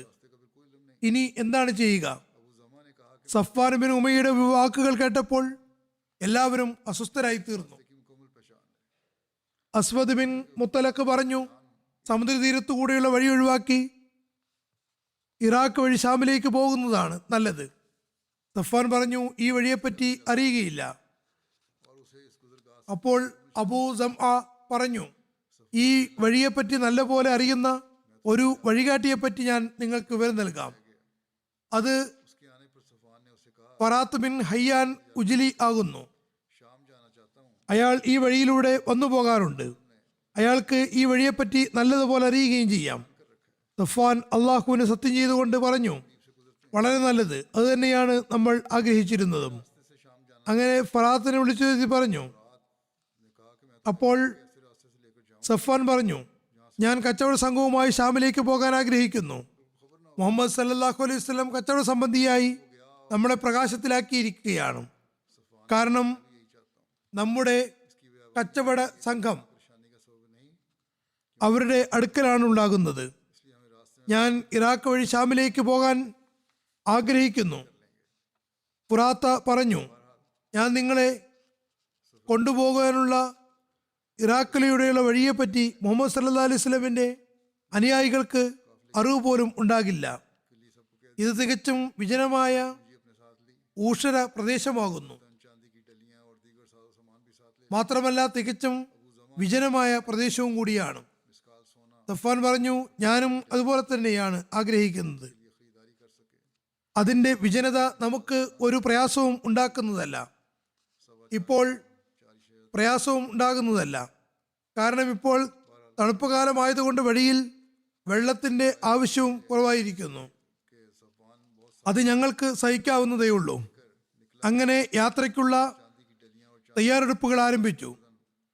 തുടർന്ന് സഫ്വാൻ ബിൻ ഉമയ്യ കച്ചവട സംഘത്തിന് തയ്യാറെടുപ്പുകൾ നടത്താൻ എല്ലാവരോടും പറയുകയും മൂലധനം കൂടെ കരുതുകയും ചെയ്തു. വെള്ളിപ്പാത്രങ്ങളും വെള്ളി ബക്കറ്റുകളും മറ്റ് സാധന സാമഗ്രികളും കൂടെ കരുതി. അബൂ സമയും 300 മിഷ്കാൽ സ്വർണവും വെള്ളി ബക്കറ്റുകളും നൽകി. അയാൾക്ക് വേണ്ടി കച്ചവടം നടത്താനാണ് ഇത് നൽകിയിരുന്നത്. ഒരു മിഷ്കാൽ സ്വർണം എന്ന് പറഞ്ഞാൽ ഏകദേശം 4.25 അല്ലെങ്കിൽ 4.37 ഗ്രാമിന് തുല്യമാണ്. ഏതായാലും ഇതൊക്കെ നല്ല അളവിൽ അവർ കരുതിയിരുന്നു. മറ്റൊരു നിവേദനത്തിൽ പറയുന്നു, സഫ്വാൻ ഒരുപാട് സാധന സാമഗ്രികളുമായിട്ടാണ് പുറപ്പെട്ടത്. അതിൽ വെള്ളി ബക്കറ്റുകളും വെള്ളിപ്പാത്രങ്ങളും ഉണ്ടായിരുന്നു. അതിന്റെ തൂക്കം 30,000 ദിർഹത്തിന് വിലമതിപ്പുള്ളതായിരുന്നു. അബൂ സുഫിയാൻ ബിൻ ഹറബും വളരെയേറെ വെള്ളിയുമായാണ് പുറപ്പെട്ടത്. മറ്റു ഖുറൈശികളും തന്താങ്ങളുടെ കച്ചവടത്തിനു വേണ്ടി സ്വർണവും വെള്ളിയും മറ്റും കച്ചവട സംഘത്തെ ഏൽപ്പിച്ചിരുന്നു. സഫ്വാനും അബൂ സുഫിയാനും പുറമെ അബ്ദുല്ലാ ബിനു അബി റബിയ, ഹുവൈത്ത് ബിൻ അബ്ദുൽ ഉസ്സ തുടങ്ങിയവരും ഈ കച്ചവട സംഘത്തോടൊപ്പം പുറപ്പെട്ടിരുന്നു. അങ്ങനെ ഫുറാത്ത് ബിൻ ഹയ്യാന്റെ മാർഗദർശനത്തിൽ ഇറാഖ് വഴി ഖുറൈശികളുടെ ഈ സംഘം ഷാമിലേക്ക് യാത്ര തിരിച്ചു. സരിയ അഥവാ യുദ്ധത്തിന്റെ തീയതിയെയും പേരിനെയും പറ്റി പറയുന്നു. ഇത് ഹിജ്റ 3-ാം വർഷം ജമാദുൽ ആഖിർ മാസത്തിലാണ് ഉണ്ടായത്. ഈ യുദ്ധ നീക്കത്തിന്റെ തലത്തിന്റെ അടിസ്ഥാനത്തിൽ ഈ നീക്കത്തെ സരിയ കർദ എന്നും പറയുന്നു. കർദ നജദിലെ അരുവികളിൽ ഒന്നാണ്. നേരത്തെ പറഞ്ഞതുപോലെ മക്ക മുശ്രിക്കുകൾ വളരെ കരുതലോടെയാണ് ഈ വഴി തെരഞ്ഞെടുത്തത്. തങ്ങളുടെ ഈ വഴിയും മുടങ്ങുമെന്നതിനാൽ മദീനയിൽ ഇതേപ്പറ്റി ഒരു നിലയ്ക്കും അറിവ് കിട്ടാതിരിക്കാൻ അവർ ശ്രദ്ധിച്ചിരുന്നു. എന്നാൽ അള്ളാഹുവിന്റെ ഇംഗിതം മറ്റൊന്നായിരുന്നു. മക്കക്കാരിൽ നിന്ന് ഈ വാർത്ത മറച്ചുവെക്കാൻ കഴിയുമായിരുന്നില്ല. നഈം ബിൻ മസ്ഊദ് അഷ്ജയിക്ക് ഈ പദ്ധതിയെപ്പറ്റി അറിവ് ലഭിക്കാനിടയായി. ഈ ദിവസങ്ങളിൽ അയാൾക്ക് എന്തോ ആവശ്യത്തിനു വേണ്ടി മദീനയിൽ വരേണ്ടിയും വന്നു. അയാൾ അന്ന് മതമില്ലാത്തവനും മുശ്രിക്കുമായിരുന്നു. അയാൾ മദീനയിൽ ബനു നദീറിന്റെ തലവൻ കിനാന ബിൻ അബി ഹക്കീഖിന്റെ അടുക്കലാണ് തങ്ങിയത്. അയാൾ നഈമിന് മദ്യം നൽകി. ഒരു സഹാബിയായ സുലൈത്ത് ബിൻ നോമാൻ ബിൻ അസ്ലം ഇടയ്ക്കിടെ ബനു നദീറിന്റെ അടുക്കൽ വന്നു പോയിരുന്നു. അവിടെ കിനാന ബിൻ അബി കാഫും നെയ്മും ഇരിക്കുന്നുണ്ടായിരുന്നു. നെയ്ം മദ്യലഹരിയിലായിരുന്നു. അതുകൊണ്ട് അയാൾക്ക് സ്വയം നിയന്ത്രിക്കാൻ കഴിഞ്ഞില്ല. മദ്യലഹരിയിൽ രഹസ്യം പരസ്യമായി. അയാൾ സഫ്വാൻ ബിൻ ഉമയ്യയുടെ നേതൃത്വത്തിൽ ഇറാഖ് വഴി ഷാമിലേക്ക് പോകുന്ന കച്ചവട സംഘത്തെക്കുറിച്ച് എല്ലാ കാര്യങ്ങളും പറഞ്ഞു. ഇത് കേട്ടപ്പോൾ സുലൈത്ത് ബിൻ നോമാൻ വേഗം പുറത്തിറങ്ങി നബി സല്ലല്ലാഹു അലൈഹി വസല്ലമിന്റെ അടുക്കലെത്തി കേട്ട എല്ലാ കാര്യങ്ങളും പറഞ്ഞു.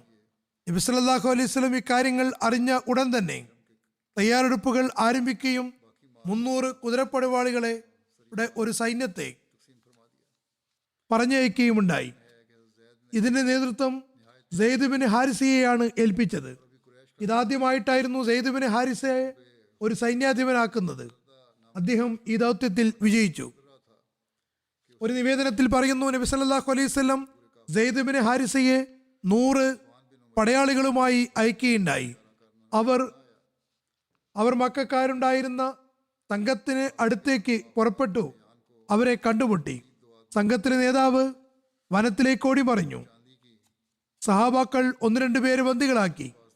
സംഘത്തിലെ അവസാന സാമഗ്രികളുമായി നബി സല്ലല്ലാഹു അലൈഹി വസല്ലമിന്റെ സവിധത്തിലെത്തി.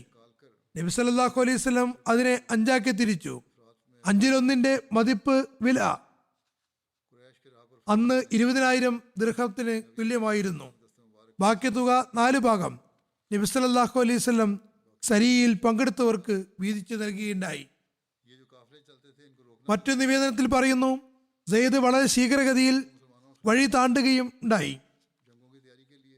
ഖുറൈശി സംഘം തികച്ചും അലംഭാവത്തിൽ കർദ എന്ന പേരുള്ള ഒരു അരുവിക്കരയിൽ തമ്പടിക്കാൻ ഇറങ്ങിയപ്പോൾ അവരെ കാണുകയും ത്വരിതഗതിയിൽ മുന്നേറി മുഴുവൻ സംഘത്തെയും പിടികൂടുകയും ചെയ്തു. സഫ്വാൻ ബിൻ ഉമയ്യയ്ക്കും കൂട്ടാളികൾക്കും ഓടി രക്ഷപ്പെടുകയല്ലാതെ മറ്റ് വഴിയൊന്നും ഇല്ലായിരുന്നു. മുസ്ലിങ്ങൾ സംഘത്തിന്റെ വഴികാട്ടിയായ ഫുറാത്ത് ബിൻ ഹയ്യാനെയും മറ്റ് 2 പേരെയും പിടികൂടി. പാത്രങ്ങളും വെള്ളിയുമായി സംഘത്തിന്റെ പക്കൽ ഉണ്ടായിരുന്ന വലിയ തോതിലുള്ള സാധനങ്ങൾ, അതിന്റെ മതിപ്പ് വില 1,00,000 ദീനാർ ആണെന്ന് പറയുന്നു, കൈയടക്കുകയുണ്ടായി. നബി സല്ലല്ലാഹു അലൈഹി വസല്ലം 5-1 മാറ്റിവെച്ച് ബാക്കി യുദ്ധത്തിൽ പങ്കെടുത്ത ആളുകൾക്ക് വിതരണം ചെയ്തു. ഖുറൈശികളുടെ വഴികാട്ടി ഫുറാത്ത് ബിൻ ഹയ്യാൻ നബി സല്ലല്ലാഹു അലൈഹി വസല്ലമിന്റെ പരിശുദ്ധ കരങ്ങളിൽ ബയ്യത്ത് ചെയ്ത് ഇസ്ലാം സ്വീകരിക്കുകയുമുണ്ടായി. ഇനി ഇതിന്റെ ബാക്കി കാര്യങ്ങൾ പിന്നീട് വിവരിക്കുന്നതാണ്. ഈ കച്ചവട സംഘത്തെ തടുക്കാൻ കാരണം അവർ മുസ്ലിങ്ങൾക്കെതിരെ യുദ്ധം ചെയ്യാനും സാമഗ്രികൾ ഒരുക്കൂട്ടുന്നതും ഉണ്ടായിരുന്നു. ഇത് ഇക്കാലത്ത് ഉപരോധം നടത്തുന്നത് പോലുള്ള ഒരു നടപടിക്രമമാണ്. ഇത് തങ്ങളുടെ ലക്ഷ്യം നിറവേറ്റാൻ വേണ്ടിയാണ് നടത്താറുള്ളത്. എന്നാൽ ചില സ്ഥലങ്ങളിൽ തെറ്റായ നിലയിലും നടത്തി വരുന്നു.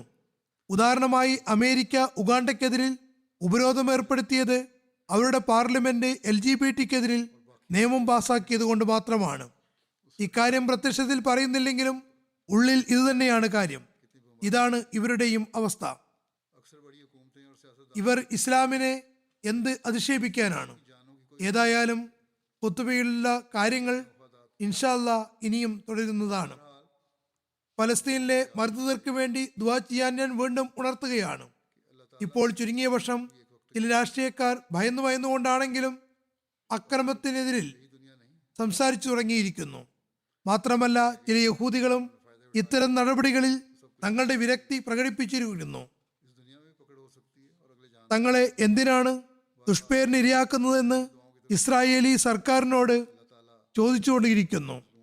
ഏതായാലും ചെറിയ ചെറിയ ശബ്ദങ്ങളാണെങ്കിലും പല ഭാഗത്തു നിന്നും അന്യരും അത് ഉയർത്താൻ തുടങ്ങിയിരിക്കുന്നു. ഇപ്പോൾ എല്ലാ ദിവസവും 4 മണിക്കൂർ നേരം യുദ്ധം നിർത്തുമെന്ന് പറയുന്നു. അതിന് പൗസ് എന്നാണ് പേര് വെച്ചിരിക്കുന്നത്. ഇത് ഫലസ്തീനികൾക്ക് സഹായം എത്തുന്നതിന് വേണ്ടിയാണ്.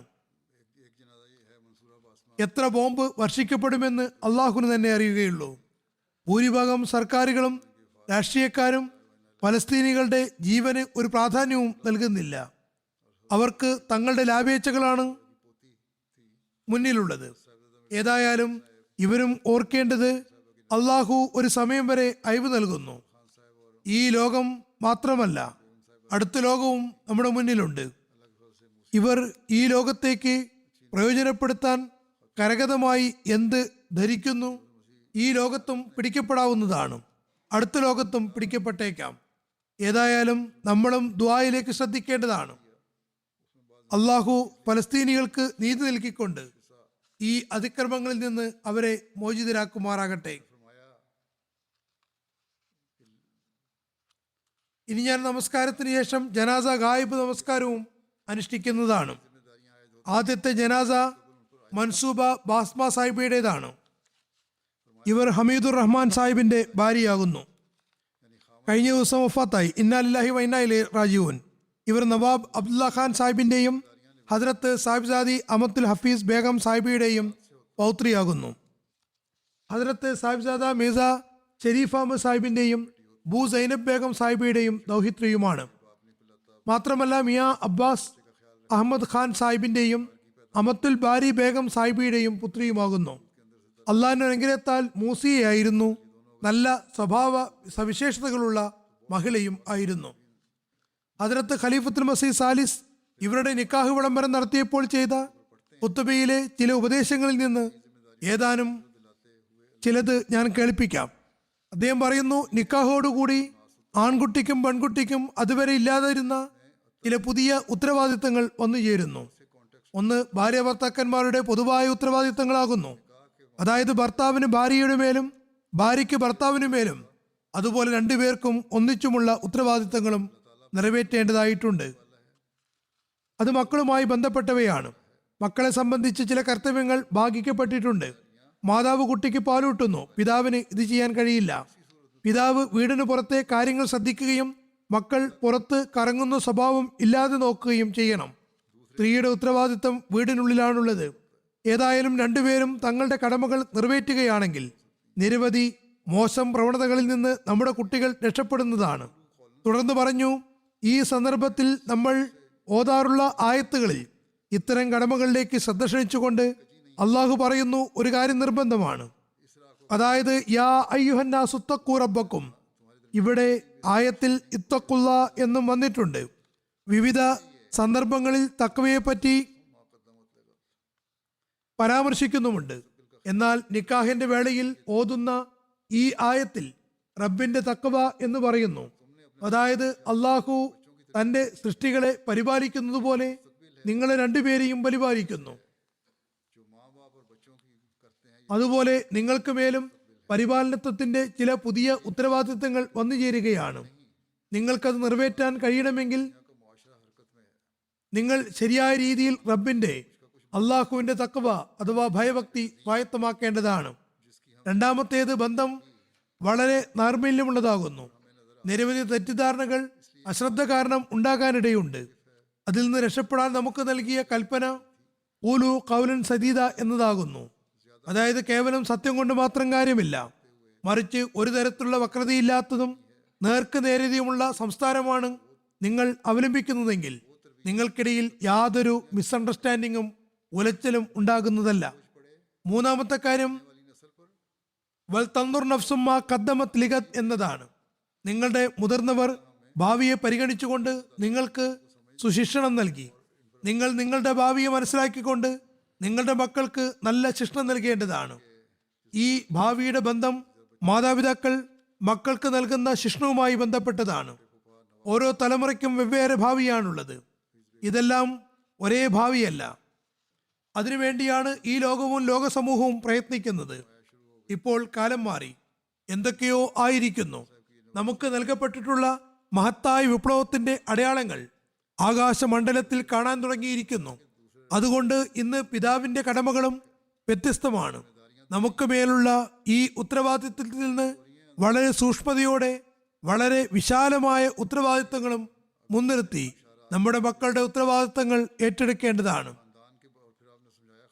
ലോകം മുഴുവനുമായി ബന്ധപ്പെട്ട അഹമ്മദിയത്തിന്റെ തർബിയത്തിന്റെ ഭാരം അടുത്ത തലമുറയ്ക്ക് മേൽ പതിക്കുമ്പോൾ വരുന്ന ഓരോ തലമുറയും അത് ഏറ്റെടുക്കാൻ പര്യാപ്തമായിരുന്നവർ ആയിരിക്കണം. അള്ളാഹു നമുക്ക് ഈ കാര്യങ്ങൾ മനസ്സിലാക്കാനും പ്രാവർത്തികമാക്കാനും തൗഫീക്ക് നൽകുമാറാകട്ടെ. തുടർന്ന് പറഞ്ഞു, ഇന്ന് ഞാൻ വിളംബരപ്പെടുത്തുന്ന നിക്കാഹ് ഞങ്ങളുടെ ചെറിയ മാമൻ നവാബ് അബ്ദുള്ള ഖാൻ സാഹിബിന്റെയും മാമി അമത്തുൽ ഹഫീസ് ബേഗം സാഹിബിയുടെയും പൗത്രിയുടേതാണ്. ഹദരത്ത് മസീമദ് അലി ഇസ്ലാമിന്റെ 4ാമത്തെ തലമുറ ആരംഭിക്കുകയാണ്. ഹദരത്ത് മീർസ ഷെരീഫ് അഹമ്മദ് സാഹിബിന്റെ ദൗഹിത്രിയുമാണ്. അതായത് മറ്റൊരു വഴിയിലൂടെയും ഹദരത്ത് മസീമദ് അലി ഇസ്ലാമുമായി ബന്ധമുണ്ട്. ഉത്തരവാദിത്തങ്ങളും ഇരട്ടിയാകുന്നു. അതോടൊപ്പം മുന്നറിയിപ്പുകളും ഇരട്ടിയാണ്. അതുകൊണ്ട് നമ്മുടെ സുവാർത്തകളും ഇരട്ടിയാണ്. തുടർന്ന് അദ്ദേഹം കുടുംബത്തിലെ കുട്ടികളെയും മുതിർന്നവരെയും ഉപദേശിച്ചുകൊണ്ട് പറഞ്ഞു, തങ്ങളുടെ ഉത്തരവാദിത്തങ്ങൾ മനസ്സിലാക്കുക. ഇരട്ടി ഉത്തരവാദിത്തങ്ങൾ നിറവേറ്റുന്നില്ലെങ്കിൽ ഇരട്ടി മുന്നറിയിപ്പുകളും അനുഭവിക്കേണ്ടതായി വരുന്നതാണ്. കുടുംബത്തിലെ വലിയവർക്കും ചെറിയവർക്കും ഇത് മനസ്സിലാകുമാറാകട്ടെ. പറയുന്നു, ഹദരത്ത് മസീമദ് അലി ഇസ്ലാമുമായി ബന്ധമുള്ള ആൺകുട്ടിയെയും പെൺകുട്ടിയുടെയും നിക്കാഹ് നടത്തുമ്പോൾ എനിക്കുള്ളിൽ ചില ചോദ്യങ്ങൾ ഉടലെടുക്കുന്നു. അള്ളാഹു അവർക്ക് പ്രസ്തുത സ്ഥാനം കൈവരിക്കാൻ കഴിവ് നൽകട്ടെ എന്ന് പ്രാർത്ഥിക്കുന്നു. ശ്രദ്ധയുണ്ടാകുന്നു. ഒരു സേവകൻ എന്ന നിലയ്ക്ക് അവർ മറ്റുള്ളവരിൽ നിന്ന് വ്യതിരിക്തരാകുന്നു. അവർ വലിയ ഖാദിമായി ലോകത്ത് തങ്ങളുടെ ജീവിതം നയിക്കേണ്ടതാണ്. ഏതായാലും ഇത് ഉപദേശത്തിന്റെ വാക്കുകളായിരുന്നു. അതുകൊണ്ടാണ് ഞാൻ വിവരിച്ചത്. ഇവരുടെ, അതായത് ബാസ്മ മൻസൂറയുടെ വ്യക്തിജീവിതത്തെപ്പറ്റി മകൾ റാബിയ എഴുതുന്നു, ചെറുപ്പത്തിൽ തന്നെ ഞങ്ങൾക്ക് അള്ളാഹുവിനെ പരിചയപ്പെടുത്തി തന്നു. നല്ല ഭാവിക്ക് വേണ്ടി ദുആ ചെയ്യാൻ ഉപദേശിച്ചുകൊണ്ടിരുന്നു. അള്ളാഹു നിനക്ക് നല്ല ആളുകളുമായി ബന്ധമുണ്ടാകാൻ ദുആ ചെയ്യുക എന്ന് പറയുമായിരുന്നു. ചെറിയ പ്രായത്തിൽ ഇത് മനസ്സിലായില്ലെങ്കിലും വലുതായപ്പോഴാണ് ഈ ദുആയുടെ പൊരുൾ മനസ്സിലായത്. എൻ്റെ ഉമ്മ സാധാരണക്കാരെ നല്ലപോലെ സ്നേഹിക്കുന്ന ആളായിരുന്നു. തൻ്റെ കാര്യങ്ങളെ പരിത്യജിച്ചുകൊണ്ട് മറ്റുള്ളവരുടെ കാര്യങ്ങൾ ശ്രദ്ധിച്ചിരുന്നു. ഉദാഹരണമായി ലണ്ടനിൽ ജലസയ്ക്ക് വന്നു പോകുമ്പോൾ പാവപ്പെട്ടവർക്ക് വേണ്ടി സമ്മാനങ്ങൾ കൊണ്ടുപോകുമായിരുന്നു. തനിക്ക് വേണ്ടി ഒന്നും വാങ്ങിയിരുന്നില്ല. ഒരു പെൺകുട്ടിയെ എടുത്തു വളർത്തുകയും നല്ല ശിക്ഷ നൽകുകയും പിന്നെ വിവാഹം നടത്തി കൊടുക്കുകയും ചെയ്തു. അതുകൂടാതെയും നിരവധി പെൺകുട്ടികളുടെ വിവാഹം നടത്തി കൊടുത്തിരുന്നു. വീട്ടിൽ ആളുകൾ വന്നും പോയും കൊണ്ടിരുന്നു. അയൽക്കാർക്കും ഭക്ഷണം കൊടുത്തയക്കുമായിരുന്നു. ഒരുതരം ലംഗർഖാന തന്നെയായിരുന്നു. എത്രത്തോളം എന്നാൽ വഴിയിൽ അടിച്ചു വാരുന്ന വ്യക്തിയും ഭക്ഷണ സമയത്ത് ഇവരുടെ അടുക്കലെത്തിയാണ് ഭക്ഷണം കഴിച്ചിരുന്നത്. പലർക്കും സ്റ്റൈപ്പൻഡ് നൽകിയിരുന്നു. തനിക്ക് വേണ്ടിയും എന്തെങ്കിലും സ്വരൂപിച്ചു വെക്കുക എന്ന് ആരെങ്കിലും പറഞ്ഞാൽ അവർ ഇങ്ങനെ പറഞ്ഞിരുന്നു, ഞാൻ നാളത്തെപ്പറ്റി ഒരിക്കലും ചിന്തിച്ചിട്ടില്ല. അള്ളാഹുവാണ് എൻ്റെ സാമ്പത്തിക ആവശ്യങ്ങളുടെ ഉടമസ്ഥൻ. ജീവിതം വഖഫ് ചെയ്തവരെ വളരെയേറെ ആദരിക്കുകയും ബഹുമാനിക്കുകയും ചെയ്തിരുന്നു. അവരുടെ കാര്യങ്ങൾ ശ്രദ്ധിക്കുമായിരുന്നു. കുടുംബത്തിൽപ്പെട്ട ജീവിതം വഖഫ് ചെയ്തവരുമായി ബന്ധം വയ്ക്കുകയും അവരെ ഭക്ഷണത്തിന് ക്ഷണിക്കുകയും ചെയ്തിരുന്നു. വഖഫ് ചെയ്തവർ ത്യാഗം ചെയ്യുന്നവരാണെന്നും അവരെ ശ്രദ്ധിക്കണമെന്നും ഞങ്ങളെയും ഉപദേശിച്ചിരുന്നു. എല്ലാ ബന്ധവും വളരെ നല്ല നിലയിൽ നിലനിർത്തി. മറ്റുള്ളവർ എന്നോട് എന്ത് ചെയ്യുന്നുവെന്ന് ഞാൻ നോക്കാറില്ല. ഞാൻ എപ്പോഴും തെറ്റ് വന്നാൽ അല്ലെങ്കിൽ അമിതത്വം കാണിച്ചു പോയാൽ ആദ്യം മാപ്പ് പറയുമായിരുന്നു. വേലക്കാരനോട് ദേഷ്യപ്പെട്ടാൽ പോലും അയാളോട് മാപ്പ് ചോദിക്കുമായിരുന്നു. സമ്മാനങ്ങളും നൽകിയിരുന്നു. അവരുടെ ജാമാതാവ് തഖിയുദ്ദീൻ പറയുന്നു, വളരെ ചെറിയ പ്രായത്തിൽ അവർ വസിയത്ത് ചെയ്തിരുന്നു. ഞാനും അത് കണ്ടതാണ്. വസിയത്ത് ഫോറം കണ്ടപ്പോൾ ഞാൻ അത്ഭുതപ്പെട്ടു പോയി. ഏകദേശം 14 വയസ്സിൽ അവർ വസിയത്ത് ചെയ്തിരുന്നു. ചെറുപ്രായത്തിലെ ഒരു സ്വപ്നം അവർ കേൾപ്പിച്ചിരുന്നു. അവർ സ്വപ്നത്തിൽ അള്ളാഹുവിൻ്റെ കാൽ ശക്തമായി പിടിച്ച് കരയുന്നത് കണ്ടു. ഞാൻ ഉണർന്നപ്പോൾ ശരിക്കും കരയുകയായിരുന്നു. പറയുന്നു, അള്ളാഹു ഇതുവരെയായും എൻ്റെ എല്ലാ കാര്യങ്ങളും പൂർത്തിയാക്കി തന്നിരിക്കുന്നു. ഇവിടെ അവരുടെ ഒരു പരിചയക്കാരിയുണ്ട്, റൂഹി ഷാ സാഹിബ. അവർ പറയുന്നു, സൗഹൃദം സ്ഥാപിച്ചാൽ അത് നല്ലവണ്ണം നിലനിർത്തിയിരുന്നു. വളരെ നന്ദി പ്രകടിപ്പിക്കുന്ന പ്രകൃതമായിരുന്നു. അള്ളാഹുവിൻ്റെ തൃപ്തിയിൽ തൃപ്തിപ്പെടുന്നു. അവൻ്റെ അനുഗ്രഹങ്ങൾക്ക് നന്ദി കാണിക്കുന്നു. ജനങ്ങളോട് ഔദാര്യപൂർവ്വം പെരുമാറുന്ന പ്രകൃതമായിരുന്നു. നല്ലപോലെ നന്ദി പ്രകടിപ്പിക്കുമായിരുന്നു. എത്രത്തോളം എന്നാൽ അവരിന് ലജ്ജ വരുമായിരുന്നു. അവരുടെ സഹോദര ഭാര്യ താഹിറ ഫാറൂഖ് സാഹിബ പറയുന്നു, അവർ എന്നെ ജ്യേഷ്ഠന്റെ ഭാര്യ എന്നതിനപ്പുറം സുഹൃത്തും സഹോദരിയുമായിട്ടാണ് കണ്ടിരുന്നത്. നിർലോഭം സ്നേഹിക്കുന്ന ഋജു മാനസയായിരുന്നു. ബന്ധങ്ങൾ നിലനിർത്താൻ അറിയാമായിരുന്നു. തനിക്ക് ഇഷ്ടപ്പെടുന്നത് മറ്റുള്ളവർക്ക് വേണ്ടിയും ഇഷ്ടപ്പെട്ടിരുന്നു. ഒരു കാര്യവും മനസ്സിൽ ഒളിപ്പിച്ചു വെച്ചിരുന്നില്ല. വളരെ കൃത്യമായി ഋജുവായി സംസാരിച്ചിരുന്നു. നമസ്കാരം, നോമ്പ്, ഖുറാൻ പാരായണം എന്നിവയിൽ ശുഷ്കാന്തിയും ഖിലാഫത്തുമായി ആഴത്തിൽ ബന്ധവും സ്നേഹവും പുലർത്തുകയും ചെയ്തിരുന്നു. ഏത് ജമാഅത്തി ജോലി ഏൽപ്പിച്ചാലും താല്പര്യം കാണിക്കുമായിരുന്നു. അള്ളാഹു അവർക്ക് പുറത്തു കൊടുക്കുകയും കാരുണ്യം നൽകുകയും ചെയ്യുമാറാകട്ടെ. അവരുടെ മക്കൾക്കും അവരുടെ നന്മകൾ നിലനിർത്താൻ തൗഫീക്ക് നൽകുമാറാകട്ടെ. അവരുടെ ഭർത്താവിനും സബറും കരുത്തും നൽകുമാറാകട്ടെ. മക്കൾക്കും സബറും കരുത്തും നൽകുമാറാകട്ടെ. അടുത്ത ജനാസ ചൗധരി റഷീദ് അഹമ്മദ് സാഹിബിൻ്റെതാണ്. ഇദ്ദേഹം ഫൈസലാബാദ് കാർഷിക സർവകലാശാലയിൽ ഡെപ്യൂട്ടി രജിസ്ട്രാർ ആയിരുന്നു. അമേരിക്കയിലായിരുന്നു ഇപ്പോൾ ഉണ്ടായിരുന്നത്. ഇദ്ദേഹവും കഴിഞ്ഞ ദിവസം വഫാത്തായി. ഇന്നാ ലില്ലാഹി വ ഇന്നാ ഇലൈഹി റാജിഊൻ. ഇദ്ദേഹവും അള്ളാഹുവിന്റെ അനുഗ്രഹത്താൽ മൂസിയായിരുന്നു. അദ്ദേഹത്തിന്റെ മകൻ റഫീഖ് താഹിർ സാഹിബ് ലോസ് ആഞ്ചലസിൽ ജമാഅത്തി സേവനത്തിൽ നിരതനാകുന്നു. പറയുന്നു, അദ്ദേഹത്തിന്റെ കുടുംബത്തിൽ ജ്യേഷ്ഠ സഹോദരൻ ചൗധരി ബർക്കത്ത് അലി സാഹിബ് മുഖേനയാണ് അഹമ്മദിയത്ത് എത്തിയത്. തുടർന്ന് അദ്ദേഹത്തിന്റെ പിതാവിനും കുടുംബാംഗങ്ങൾക്കും ബയ്യത്ത് ചെയ്യാൻ തൗഫീക്ക് ലഭിച്ചു. 74 കലാപവേളയിൽ അദ്ദേഹം യൂണിവേഴ്സിറ്റി ഏരിയയുടെ അകത്ത് യൂണിവേഴ്സിറ്റി ക്വാർട്ടറിലാണ് താമസിച്ചിരുന്നതെങ്കിലും ആൾക്കൂട്ടം വീട് ആക്രമിക്കുകയുണ്ടായി. വീട് കൊള്ളയടിച്ച് എല്ലാം അഗ്നിക്കിരയാക്കി. അദ്ദേഹം അവിടെ നിന്ന് മാറി താമസിക്കുകയും 3 മാസത്തിന് ശേഷം അവസ്ഥകൾ നന്നായപ്പോൾ യൂണിവേഴ്സിറ്റിയിൽ തിരിച്ചെത്തുകയും ചെയ്തു. വൈസ് ചാൻസലർ അദ്ദേഹത്തോട് പറഞ്ഞു, ക്രസന്റ് മില്ലുടമ താങ്കളുടെ നഷ്ടം നികത്താമെന്ന് അറിയിച്ചിട്ടുണ്ട്. എത്രയാണ് നഷ്ടമെന്ന് എന്നോട് പറഞ്ഞാൽ മതി. അപ്പോൾ ചൗധരി റഷീദ് സാഹിബ് ആകാശത്തേക്ക് വിരൽ ഉയർത്തിക്കൊണ്ട് പറഞ്ഞു, തീരെ വേണ്ട, ഞാൻ ആരിൽ നിന്നും സഹായം സ്വീകരിക്കുന്നതല്ല. ഞാൻ അള്ളാഹുവിന്റെ മാർഗത്തിൽ ഈ നഷ്ടം സഹിക്കുകയാണ്. അള്ളാഹുവിന്റെ മാർഗത്തിലാണ് ഈ നഷ്ടം എനിക്കുണ്ടായിരിക്കുന്നത്. അള്ളാഹു തന്നെ നഷ്ടം നികത്തി തരുന്നതാണ്. ഏതായാലും അള്ളാഹു അനുഗ്രഹിക്കുകയും വളരെ ചെറിയ കാലത്തിനുള്ളിൽ നഷ്ടം നികത്തപ്പെടുകയും ചെയ്തു. ഖിലാഫത്തിനോട് വലിയ സ്നേഹവും അനുസരണവുമുള്ള ബന്ധമായിരുന്നു. കൽപ്പനകൾ അക്ഷരാർത്ഥത്തിൽ പ്രാവർത്തികമാക്കാൻ ശ്രമിച്ചിരുന്നു. വിശ്വസ്തതയും അപാരമായിരുന്നു. യൂണിവേഴ്സിറ്റി ഗ്രാൻഡ് കമ്മീഷൻ മെമ്പറായിരുന്നു. ഇത് വലിയൊരു ബഹുമതിയാണ്. ഒരിക്കൽ മീറ്റിങ്ങിന് പോകാൻ അദ്ദേഹത്തിന് AC-യുടെ ടിക്കറ്റ് കിട്ടി. തിരിച്ചു പോകുമ്പോൾ അദ്ദേഹത്തിന്റെ ചില കുടുംബക്കാർ ഒന്നിച്ചു പോകാമെന്ന് പറഞ്ഞു. അദ്ദേഹം തന്റെ ടിക്കറ്റ് ചേഞ്ച് ചെയ്തു. സെക്കൻഡ് ക്ലാസ്സിലാണ് കുടുംബത്തോടൊപ്പം പോയത്. ബാക്കി പൈസ സർക്കാരിന് തിരികെ കൊടുത്തു. ഒരിക്കൽ അദ്ദേഹം UGC ചെയർമാന്റെ ഓഫീസിൽ മീറ്റിങ്ങിന് പോയപ്പോൾ അദ്ദേഹം തന്റെ കാർഡ് അകത്തേക്ക് കൊടുത്തയച്ചു. ഉടനെ തന്നെ അദ്ദേഹത്തെ കാണാൻ ഡയറക്ടർ സ്വയം പുറത്തേക്ക് വരികയുണ്ടായി. അവിടെ ഇരിക്കുന്നുണ്ടായിരുന്ന സുഹൃത്തിനോട് പറഞ്ഞു, ഞാൻ ഇദ്ദേഹത്തിന്റെ വിശ്വസ്തതയെക്കുറിച്ചാണ് താങ്കളോട് പറഞ്ഞിരുന്നത്. അദ്ദേഹം അപ്പോൾ തന്നെ അവിടെ ജമാഅത്തിനെ പരിചയപ്പെടുത്തിക്കൊണ്ട് താൻ അഹമ്മദിയാണെന്ന് പറയുകയുണ്ടായി. ഈ വിശ്വസ്തത എനിക്കുള്ളിൽ ഉണ്ടായത് ഞാൻ അഹമ്മദിയായ കാരണത്താലാകുന്നു. അഹമ്മദികൾക്കും ഇതിൽ വലിയ പാഠമാണുള്ളത്. എപ്പോഴും വിശ്വസ്തയോടുകൂടി തങ്ങളുടെ കർമ്മങ്ങൾ നിറവേറ്റുക. ധനപരമായ ഒരുതരം അത്യാർത്തിയും പാടില്ല.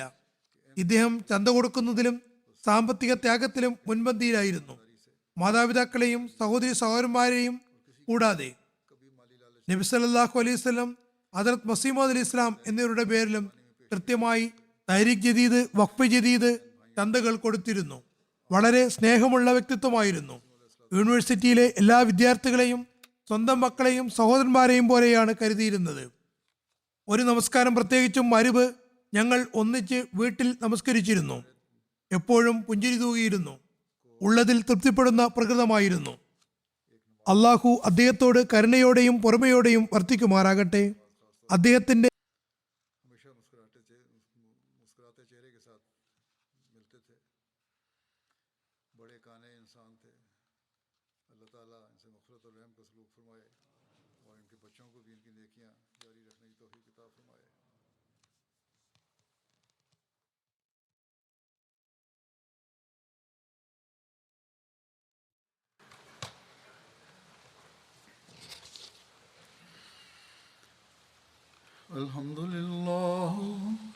الحمد لله نحمده ونستعينه ونستغفره ونؤمن به ونتوكل عليه ونعوذ بالله من شرور أنفسنا ومن سيئات أعمالنا من يهده الله فلا مضل له ومن يضلل فلا هادي له ونشهد أن لا إله إلا الله ونشهد أن محمدا عبده ورسوله عباد الله رحمكم الله إن الله يأمر بالعدل والإحسان وإيتاء ذي القربى